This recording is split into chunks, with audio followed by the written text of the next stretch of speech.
Good morning दोस्तों, एक बार फिर से सुधीर क्रिएटिव क्लासेस में आपका स्वागत है।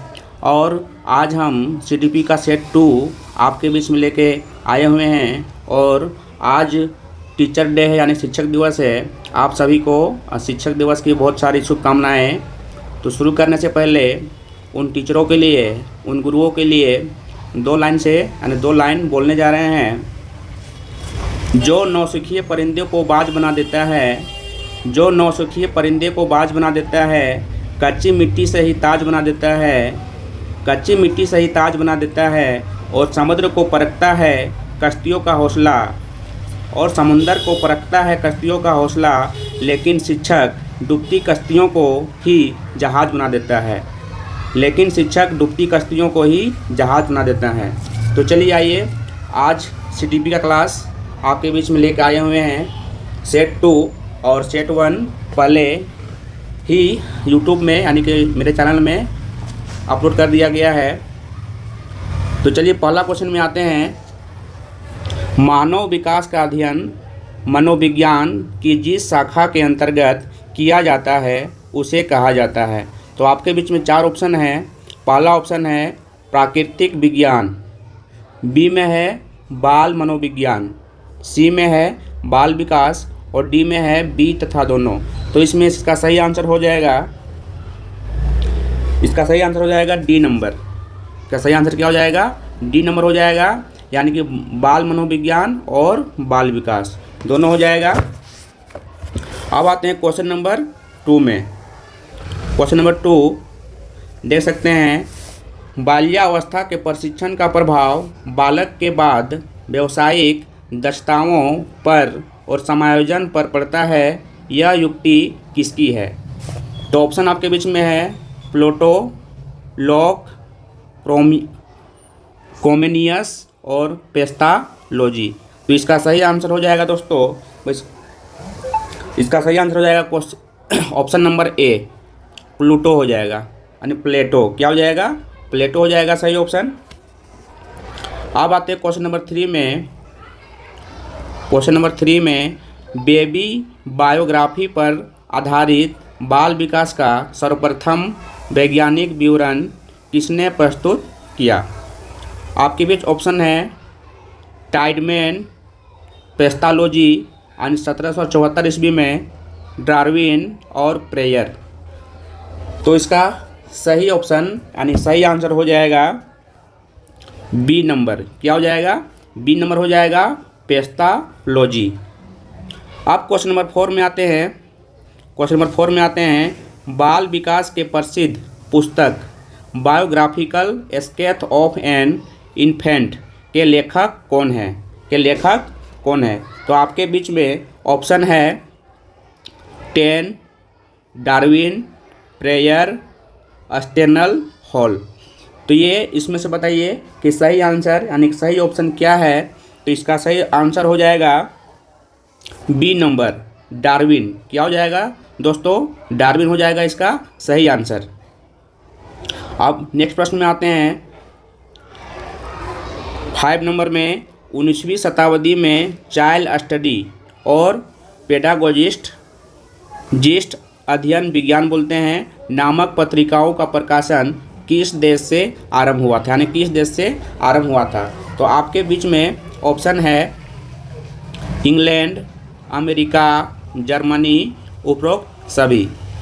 तो चलिए आते हैं इसका सही आंसर, यानी कि सही ऑप्शन हो जाएगा डी नंबर, उपरोक्त सभी। क्या हो जाएगा? उपरोक्त सभी।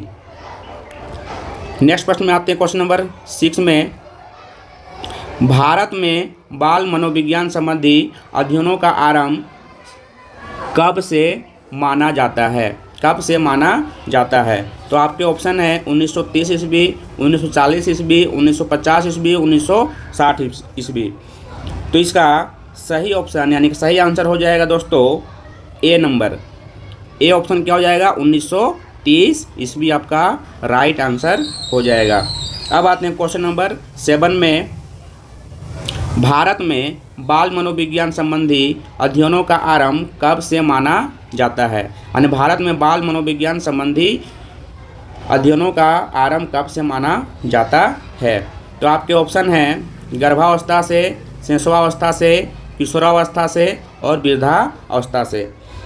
तो दोस्तों इसका सही आंसर यानी कि सही ऑप्शन हो जाएगा क्वेश्चन नंबर ए, यानी गर्भावस्था से होता है। कहाँ से होता है? गर्भावस्था से आरंभ होता है। अब देखिए नेक्स्ट प्रश्न क्वेश्चन नंबर 8।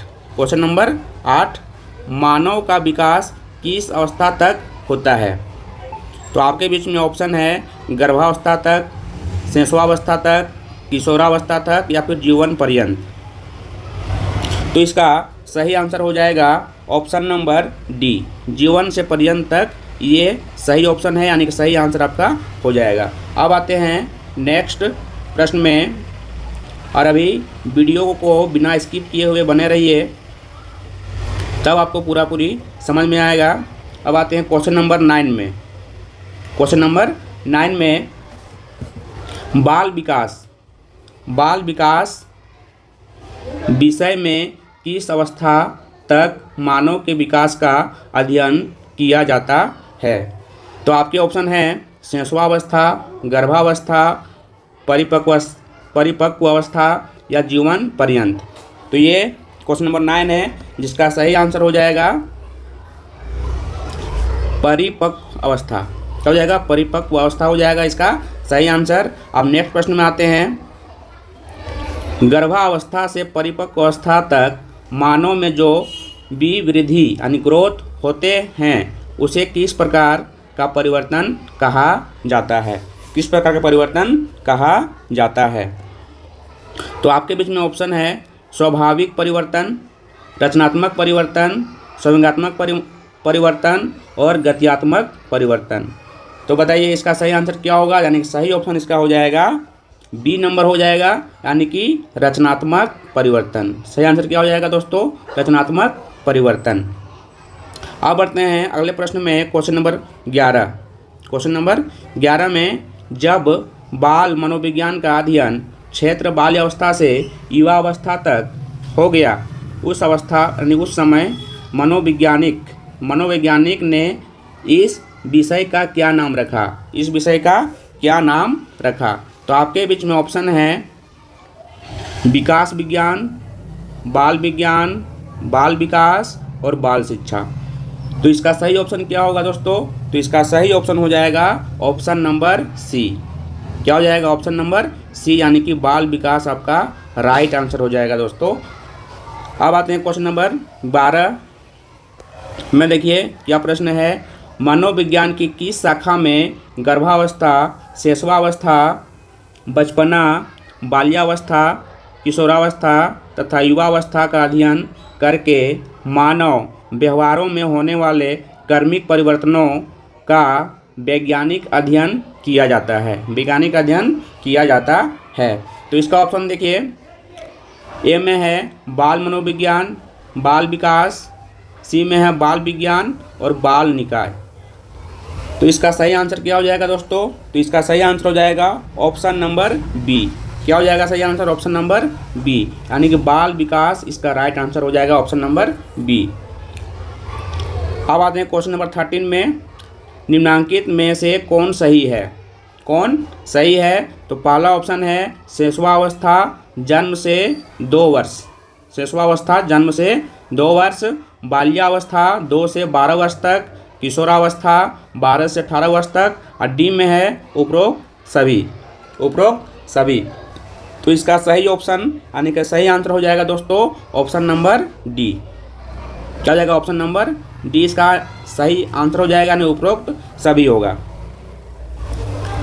अब आते हैं नेक्स्ट प्रश्न, जन्म से पूर्व विकास किन अवस्थाओं का अध्ययन किया जाता है? तो पहला ऑप्शन है शारीरिक विकास, बी में है गत्यात्मक विकास, संवैधानिक विकास, उपरोक्त सभी। तो इसका सही ऑप्शन हो जाएगा ऑप्शन नंबर डी। डी क्या हो जाएगा? सही ऑप्शन हो जाएगा, नहीं सही राइट आंसर हो जाएगा उपरोक्त सभी। एक बार फिर से प्रश्न रिपीट करते हैं, जन्म से पूर्व विकास की किन अवस्थाओं का अध्ययन किया जाता है? तो पहला ऑप्शन है शारीरिक विकास, गत्यात्मक विकास, संवैधानिक विकास और उपरोक्त सभी। तो इसका सही आंसर हो जाएगा उपरोक्त सभी, ये राइट आंसर हो जाएगा। अब बढ़ते हैं अगले प्रश्न में आते हैं। देखिए, किसी बालक की मानसिक क्रियाएं हैं, किसी बालक की मानसिक क्रियाएं हैं, जिसका ऑप्शन आपके बीच में है। पहला ऑप्शन है प्रतीक्षीकरण एवं साहचर्य, स्मृति एवं चिंतन, और सी में है अधिगम एवं कल्पना, डी में है उपरोक्त सभी। तो दोस्तों इसका सही आंसर क्या होगा, यानी कि इसका सही ऑप्शन हो जाएगा ऑप्शन नंबर डी, यानी कि उपरोक्त सभी, ये राइट आंसर यानी कि सही आंसर हो जाएगा। अब बढ़ते हैं अगले प्रश्न की ओर। क्वेश्चन नंबर 16, अध्यापन विज्ञान पेडागोजी का अर्थ है। पेडागोजी का क्या अर्थ है? तो ऑप्शन है आपके बीच में, ए में है एक कला, एक विज्ञान, ए बी दोनों, उपरोक्त में से कोई नहीं। तो बताइए इसका सही आंसर क्या हो जाएगा? तो इसका सही आंसर हो जाएगा दोस्तों ऑप्शन नंबर सी, यानी ए और बी दोनों हो जाएगा, यानी एक कला भी हो जाएगा और एक विज्ञान भी हो जाएगा। इसका राइट ऑप्शन ए तथा बी दोनों ये सही है।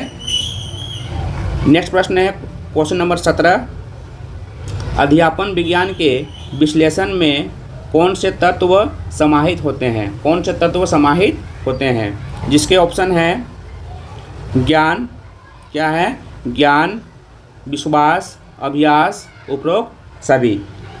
तो इसका सही आंसर यानी सही ऑप्शन हो जाएगा ऑप्शन नंबर डी। क्या हो जाएगा? ऑप्शन नंबर डी हो जाएगा। इसका ऑप्शन नंबर हो जाएगा डी, यानी उपरोक्त सभी। क्या हो जाएगा? उपरोक्त सभी हो जाएगा सही आंसर। क्वेश्चन नंबर 18, अध्यापन तकनीक में ज्ञान के अंतर्गत कौन से तत्व होते हैं? कौन से तत्व होते हैं? तो पहला ऑप्शन है विधियों का ज्ञान, प्रशिक्षण का अभ्यास, विषय वस्तु का ज्ञान और उपरोक्त सभी। तो इसका सही आंसर यानी कि सही ऑप्शन हो जाएगा दोस्तों option number D. Option number क्या हो जाएगा? डी आपका राइट आंसर हो जाएगा। तो वीडियो को बिना स्किप किए अंत तक जरूर देखिए। अब आते हैं क्वेश्चन नंबर 19। क्वेश्चन नंबर 19 में देखिए, अध्यापन विज्ञान होता है। अध्यापन विज्ञान होता है, पहला ऑप्शन है कलात्मक, बी में है विश्लेषणात्मक, सौंदर्य बोध, उपरोक्त सभी। तो बताइए इसका सही आंसर क्या होगा? तो राइट ऑप्शन हो जाएगा इसका ऑप्शन नंबर डी। डी क्या हो जाएगा? सही आंसर हो जाएगा, उपरोक्त सभी हो जाएगा। अब बढ़ते यहाँ हैं अगले प्रश्न में। अध्यापन विज्ञान एक कला है, इसका अर्थ क्या होता है? इसका अर्थ क्या होता है? तो उसका ऑप्शन देखिए, संवेदना, कार्य, मूल्य, और डी में है उपरोक्त सभी। तो इसका सही आंसर क्या हो जाएगा? Option number D. क्या हो जाएगा? ऑप्शन नंबर डी हो जाएगा, उपरोक्त सभी, ये क्या हो जाएगा? सही आंसर हो जाएगा। अब बढ़ते हैं अगले प्रश्न में क्वेश्चन नंबर 21। क्वेश्चन नंबर 21 में आते हैं, अध्यापन विज्ञान एक विज्ञान है, इसका क्या अर्थ होता है? पहला ऑप्शन दिया हुआ है कार्य अनुभव, प्रेक्षण, नियम या सिद्धांत, उपरोक्त सभी। तो इसका बताइए दोस्तों सही आंसर यानी सही ऑप्शन क्या होगा? तो ऑप्शन नंबर हो जाएगा इसका डी। क्या हो जाएगा? ऑप्शन नंबर डी, उपरोक्त सभी हो जाएगा राइट आंसर। अब बढ़ते हैं अगले प्रश्न की ओर। 22 नंबर, अध्यापन विज्ञान है। अध्यापन विज्ञान है, पहला ऑप्शन है सूक्ष्म दृष्टिकोण, व्यापक दृष्टिकोण, ए तथा बी दोनों, और डी में है उपरोक्त सभी। तो इसका राइट आंसर हो जाएगा ऑप्शन नंबर सी। क्या हो जाएगा? ऑप्शन नंबर सी हो जाएगा, ए तथा बी दोनों। नेक्स्ट प्रश्न है 23 यानी 23 नंबर, बोध स्तर। बोध स्तर शिक्षण का मुख्य सोपान है। मुख्य सोपान है। ऑप्शन है प्रस्तुतिकरण, परिपाक, दोनों ही, उपरोक्त में से कोई नहीं। तो इसका सही ऑप्शन हो जाएगा यानी राइट आंसर हो जाएगा ऑप्शन नंबर सी।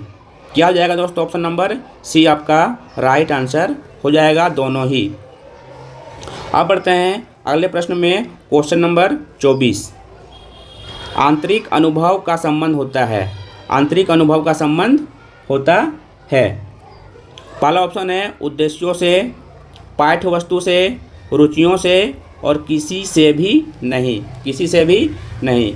तो दोस्तों इसका राइट आंसर क्या हो जाएगा? Option number A. क्या हो जाएगा? ऑप्शन नंबर ए हो जाएगा, उद्देश्यों से। क्या हो जाएगा? उद्देश्यों से। इसका ये राइट आंसर, सही आंसर हो जाएगा। अब बढ़ते हैं क्वेश्चन नंबर 25 में, जिसमें आप लोग देख सकते हैं बहुइंद्रिय अनुदेशन का उपयोग किया जाता है। बहुइंद्रिय अनुदेशन का उपयोग किया जाता है। पहला ऑप्शन है परिपाक में पर्यवेक्षण, और सी में है स्वामित्व अधिगम, और डी में है उपरोक्त सभी। डी में क्या है? उपरोक्त सभी। तो इसका सही आंसर हो जाएगा दोस्तों उपरोक्त सभी। ऑप्शन नंबर डी क्या है? ये राइट आंसर यानी सही आंसर है। अब आते हैं क्वेश्चन नंबर 26।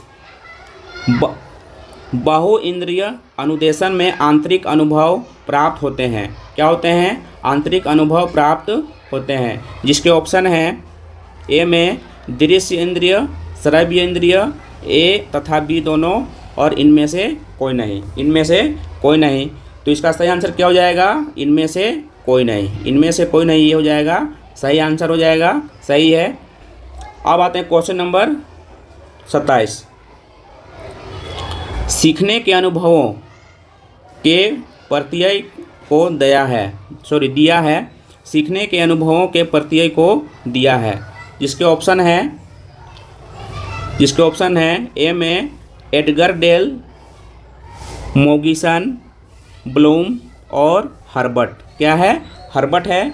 तो इसका राइट आंसर यानी कि सही ऑप्शन हो जाएगा ऑप्शन नंबर सी, ब्लूम हो जाएगा सही आंसर। ब्लूम यानी कि सही हो जाएगा, राइट आंसर है। अब आते हैं क्वेश्चन नंबर 28। आंतरिक अनुभव की प्रकृति है। क्या है? आंतरिक अनुभव की प्रकृति है, जिसके ऑप्शन है शैक्षिक, सामाजिक, मनोवैज्ञानिक, और इनमें से कोई नहीं। तो इसका सही आंसर हो जाएगा option number C. Option number क्या हो जाएगा? मनोवैज्ञानिक सही आंसर हो जाएगा। मनोवैज्ञानिक यानी राइट आंसर है दोस्तों। अब आते हैं क्वेश्चन नंबर 29 में। बहुइंद्रिय अनुदेशन से प्राप्त करते हैं। बहुइंद्रिय अनुदेशन से प्राप्त करते हैं, जिसके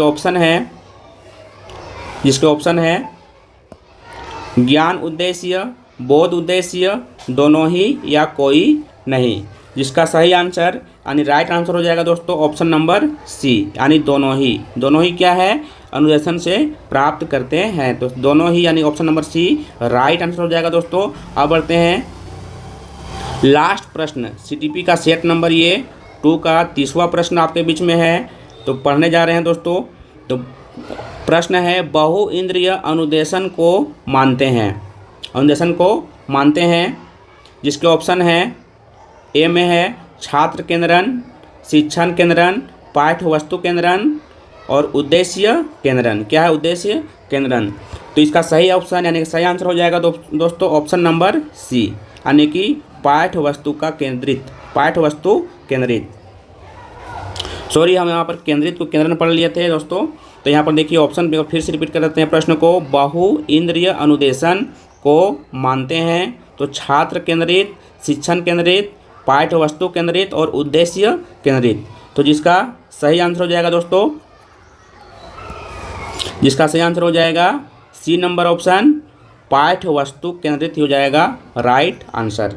तो ये था आपके बीच में सीडीपी का, यानी जो सीडीपी का 30 नंबर का जो आपका एग्ज़ाम में आने वाला है, टेट की परीक्षा में जो तैयारी कर रहे हैं, ये आपके बीच में हम आज लाए हुए थे सेट नंबर 2, जिसमें से कुल प्रश्नों का संग्रह था। 30 प्रश्न आपके बीच में लाए हुए थे, और इस तरह का वीडियो और भी सेट 3, 4 आपके बीच में हम लेके आएंगे।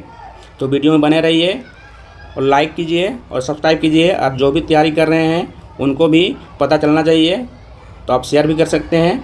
तो वीडियो में आज के लिए बस इतना ही रखते हैं। ओके, थैंक यू, जय हिंद।